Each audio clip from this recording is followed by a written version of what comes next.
Have you ever been befuddled about what you should serve your guests when hosting? Or have you ever felt embarrassed to entertain because you're concerned that you won't know what to put on the table? In today's video, I want to give you some tools, hacks, and recipes to help you feel confident in the kitchen when hosting and serving guests.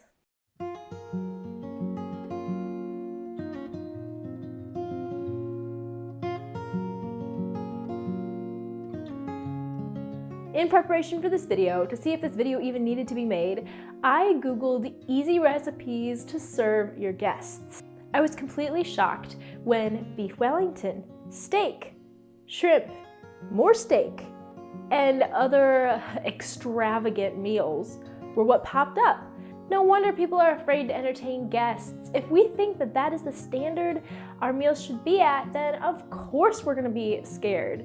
If you've seen part 1 of the Hosting Basics series on this channel, you already know the goal is to serve our guests, not to put on a show and come across as the best hostess possible. Let's talk about how to keep the meals simple and delicious so we can actually enjoy it with our guests and not be completely worn out from the whole cooking experience. Keeping things simple will in turn also keep our grocery budgets intact, which if you know me, that's very important.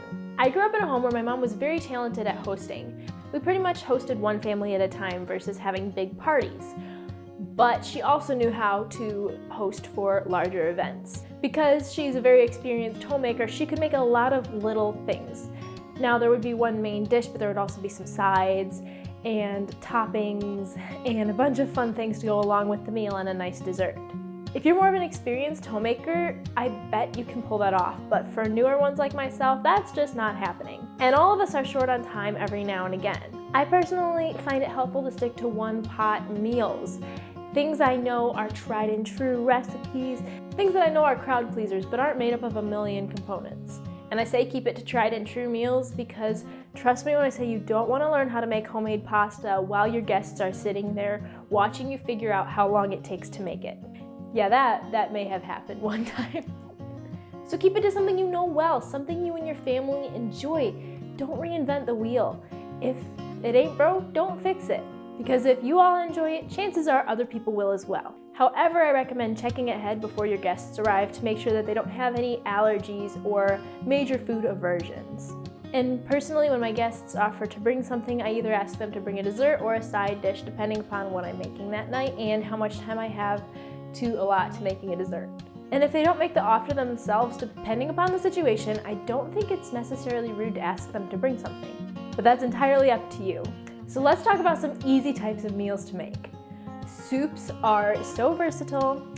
They are one-pot meals and you can make them in advance. I think soups are actually better the day after you make them versus right when you make them. They're warm and comforting, and everyone's got a tried and true soup recipe, so consider serving that to your guests. To dress it up a little bit more, maybe shred up some cheese, depending upon the type of soup. To jazz it up a little further with minimal effort, serve it with a loaf of bread. Doesn't have to be homemade, maybe just warm it up ahead of time and soften some butter or set out some olive oil and you're good to go. Soups are especially wonderful and comforting during the winter. Freezer crock pot meals.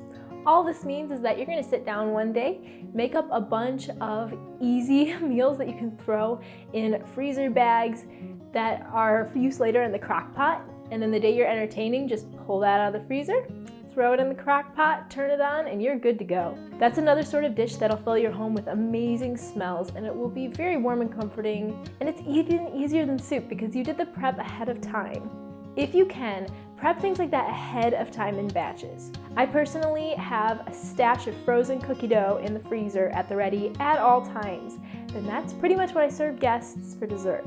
Just pull out what I need and bake off those cookies. And I'll tell you, if you come to my house during the winter, I'm pretty much gonna serve you one of two things. Enchiladas, which I generally make ahead and freeze, or Asian soup, which is super easy to make. As I mentioned, enchiladas, casseroles are another great one-dish meal to serve your guests. Apparently it's a Midwest thing. I'm from the Midwest, we like casseroles. I've maybe only had 1 or 2 bad casseroles in my life, and that's saying something. enchiladas, lasagna. Seriously guys, there are so many casserole dishes you can make.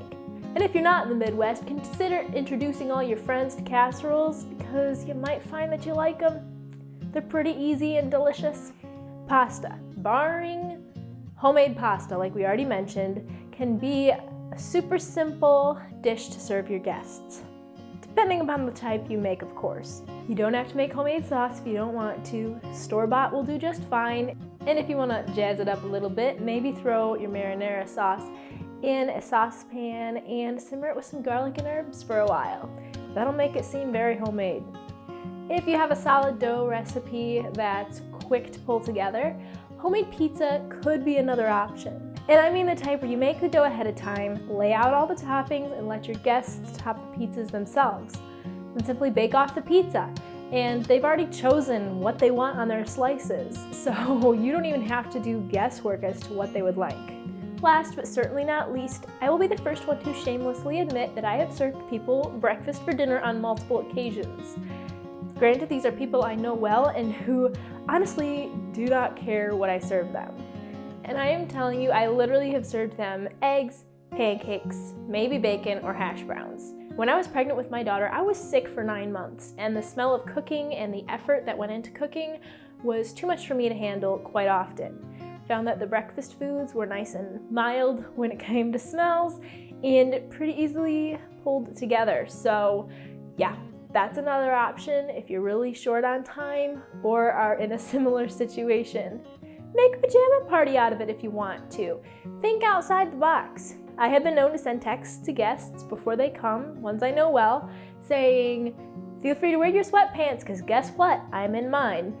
Before we move on, I want to reiterate, don't reinvent the wheel. If you want to try a new recipe, make sure your friends are totally game for it. Maybe just try it on your family in advance. Doing this and prepping as much as you can in advance will help you not be cooking when your guests arrive, because you want to be able to focus on them, not the food. Of course, a video about easy meals would not be complete without mentioning dessert. A couple of easy dessert ideas are what I mentioned before, keeping a freezer bag full of pre-made cookie dough at the ready, and ice cream. Most people like it, I think. Comment below if you don't like ice cream and we'll razz you in the comments. You don't have to make up a whole ice cream sundae bar unless you want to. Simply the ice cream in the cartons could work just fine.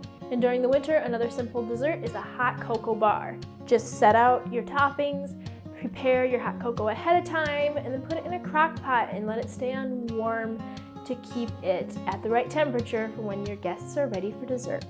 For drinks when hosting, of course, you always want to have water available. Maybe consider having another drink, but to be honest, I quite often just serve water. Tea in my home is always available to those who would like it. We don't have a coffee maker, but if you have a coffee maker, a lot of people seem to like coffee, even in the evenings. I don't know how they do it. But keeping it to water and maybe one other drink will keep it simple for you while still giving your guests options. I hope this video was helpful to you and gave you some peace of mind when it comes to hosting and cooking for your guests. Please let me know in the comments below any hosting tips that you have, specifically in regards to cooking, and any ideas for future hosting videos. I plan to make a couple more in the series. I don't know exactly what they'll be about, so let me know what you would like to see. Thank you so much for watching. I hope you have a wonderful rest of your day, and I will talk to you next week. Happy cooking!